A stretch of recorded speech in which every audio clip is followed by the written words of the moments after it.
ಅರಣ್ಯ ಸಚಿವಾಲಯ ಹಾಗೂ ಹವಾಮಾನ ಬದಲಾವಣೆ ಸಚಿವಾಲಯ ಭಾರತ ಸರ್ಕಾರವು ಜಾರಿಗೆ ತಂದಿರುವ ಘನತ್ಯಾಜ್ಯ ನಿರ್ವಹಣಾ ನಿಯಮ 2026ರಂತೆ ಸಾರ್ವಜನಿಕರಿಗೆ ಅರಿವು ಮೂಡಿಸುವ ಸಲುವಾಗಿ ಹಿರಿಯೂರು ನಗರಸಭೆ ವತಿಯಿಂದ ನಗರದ ವಾರ್ಡ್ ನಂಬರ್ 13 ಹಾಗೂ 21ರಲ್ಲಿ ಕಾರ್ಯಕ್ರಮ ಹಮ್ಮಿಕೊಳ್ಳುವ ಮೂಲಕ ಘನತ್ಯಾಜ್ಯ ವಿಂಗಡಿಸುವ ಬಗ್ಗೆ ಪ್ರಾಯೋಗಿಕ ಪ್ರಯತ್ನ ಯಶಸ್ವಿಯಾಗಿದೆ.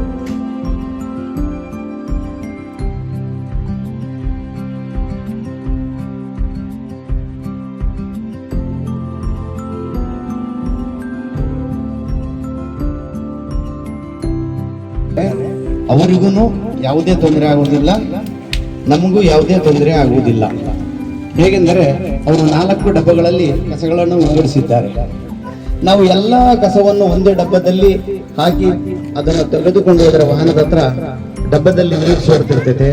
ಡಬ್ಬದಲ್ಲಿಂದ ಬೇರೆ ಗಾಜು ಎಲ್ಲ ಒಂದೇ ಇದರಲ್ಲಿ ಹಾಕಿದ್ದಲ್ಲಿ ಅಲ್ಲಿ ವಿಂಗಡಿಸಲು ತೊಂದರೆ ಆಗುತ್ತದೆ.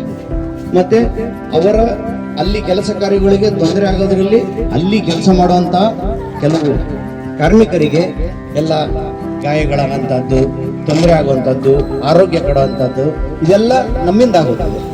ಇದಕ್ಕೆ ನಾವು ತೋರಿಸಿರುವಂಥ ಒಂದು ನಿಯಮದ ಪ್ರಕಾರ ಎಲ್ಲ ಕಸಗಳನ್ನು ವಿಂಗಡಿ.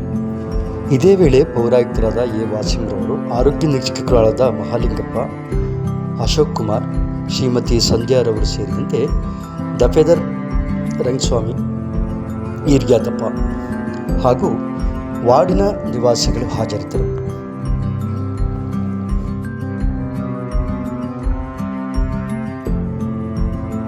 ಹಾಗೆಯೇ ವಿಡಿಯೋ ಲೈಕ್ ಮಾಡಿ, ಶೇರ್ ಮಾಡಿ, ಸಬ್ಸ್ಕ್ರೈಬ್ ಆಗೋದನ್ನು ಮರಿಬೇಡಿ.